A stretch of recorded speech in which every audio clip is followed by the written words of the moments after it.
Okay, welcome back everybody to the third and final part of taking the political compass test. I am Gabriel coming straight at you from Queens, New York.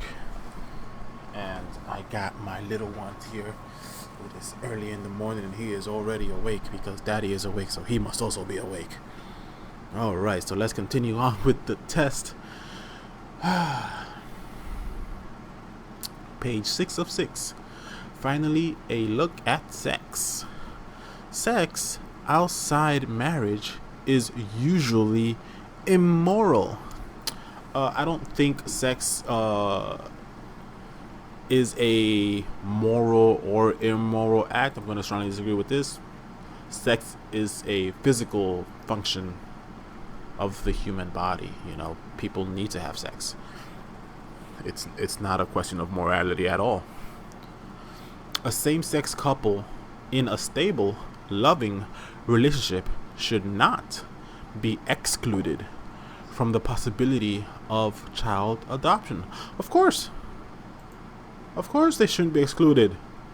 We have way too many kids in the foster care system and in who were either abandoned or who tragically lost their parents. They they're in a stable, loving relationship. Yeah, they should have some kids. And obviously because they're same sex, they can't have kids of their own unless they go through some hoops. But adoption should always be a choice, of course, for any couple that is in a relationship, loving and stable. Yeah. Porno depicting consenting adults should be legal for the adult population. Of course. It's just a product. Like I said, you are free to ignore it, just as you are free to consume it. Now, because of its nature, it should be under the same regulations as alcohol, which I think it is. It's not right now, but I think it should be. And I think the regulations on alcohol should be raised to 25. Okay, that's weird. Got a notification from something. Okay. What goes on in a private bedroom between consenting adults is no business of the state. Of course. It is no business of the state. We don't want to give the government the power to be in our beds and in our homes. No. Lay down.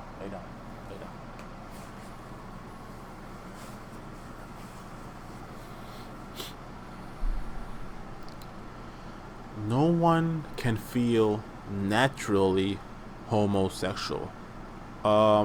This is just completely contradictory to reality.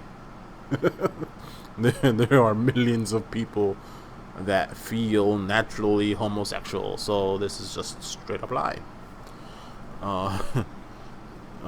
These days, openness about sex has gone too far. I disagree with this. I completely disagree with this.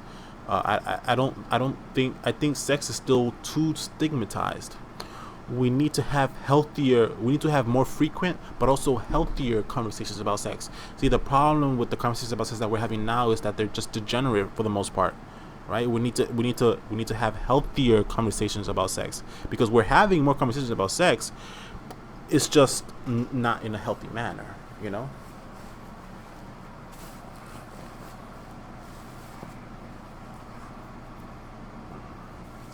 Alright, moving on. And let's see where I stand. Alright. In the introduction, we explained the inadequacies of the traditional left-right line. If we recognize that this is essentially an economic line, it is fine as far as it goes. We can show, for example, with their commitment to a totally controlled economy on the left. Socialists would occupy a less extreme leftist position Thatcher would be well over to the right, but further still would be someone like the ultimate free marketeer, General Pinochet. That deals with economics, right? So left and right, as defined by the political compass test here, the main difference between the left and the right, leftists and right wingers, is the economy, economic scales. So whereas controlling the economy is a leftist proposition, having a free economy is the right wingers proposition. So, okay, that deals with economy, but the social dimensions is also important. That's the one on the mirror line scale doesn't so we've added a ranging. Yeah, okay. So the social scale is authoritarian and libertarian, right? We can think of these as opposites, right? Left is for government control of the economy, right is for a free economy, and then the difference between libertarian and authoritarian. Both on social dimensions are important factors for the problem. By adding the social dimensions, you can show that Stalin was an authoritarian leftist, and that Gandhi, believing in the supreme value of each individual, is a liberal leftist. All right. So, right. While the former involves state-imposed arbitrary collectivism in the extreme top left, on the extreme bottom left is voluntary collectivism at regional level with no state involved. Hundreds of such anarchist communities existed in Spain during the Civil War period. All right, so it basically told us there that Gandhi would be on the bottom left scale. All right, Stalin would be on the top left scale, and former. And that yeah, so like state imposed collectivism, super up and left, whereas anarchists are super down and left. Okay, you can put Pinochet, who was prepared to sanction mass killing for the sake of the free market, on the far right, as well as the hardcore authoritarian. All right, so Pinochet, so it's like all about controlling people, but at the same time all about free market on the top right. On the socialist side, you can distinguish someone like Freeman, who is anti-state for physical and social reasons, from Hitler, who wanted to make the state strong, even he wiped out half of humanity in the process. Right, so Hitler would be on the top right, you know, with so authoritarians, obviously, very little regard for life, pretty much, or they see life, other people, as like a tool, you know. So and you have anti-state. I mean, on